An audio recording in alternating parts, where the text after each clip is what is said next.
Bhagwanti Navani charitable trust पारां 23 ऐं 24 नवंबर 2024 ते सेवा सदन कॉलेज ऑफ एजुकेशन उल्हासनगर में शायरी लिखण ते हिकु वर्कशॉप जो आयोजन कयो वियो।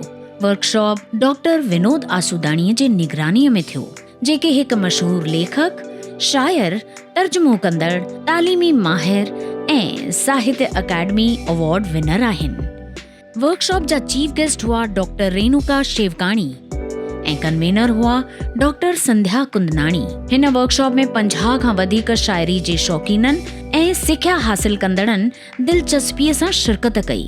वर्कशॉप जो मक़सदु हो त शिरकत कंदड़नि खे सिंधी शायरीअ जा बुनियादी तरीक़ा सेखारिया वञनि ऐं दोहे, गज़ल ऐं नज़्म जे लिखणीअ जे फ़र्क़ खे सम्झायो वञे। डॉक्टर विनोद आसूदाणीअ शायरी लिखण जे सुर ऐं ताल, मीटर, काफ़ियुनि ऐं मौजूं जी चूंड ते ज़ोर ॾिनो।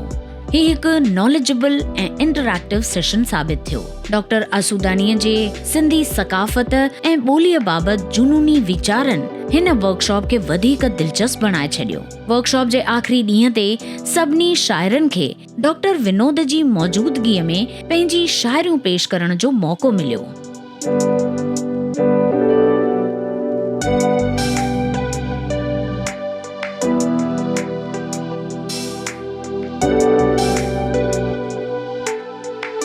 हिन मुशाइरे जी कारवाई हलाई मानवारे शायर हरी चोइथाणीअ। हिन वर्कशॉप खे डॉक्टर संध्या कुंदनाणी ऐं मैडम रेणुका शेवकाणीअ जो वॾो सहकार हासिल थियो। हरदम मुस्कुराईंदड़ भगवंती दुंबाणीअ वोट ऑफ थैंक्स में वर्कशॉप में मौजूद मौज़िज़ मेहमाननि, शिरकत कंदड़नि ऐं कॉलेज जी सॼी टीम जा शुक्राना मञिया। ही वर्कशॉप बेहद कामयाब रहियो।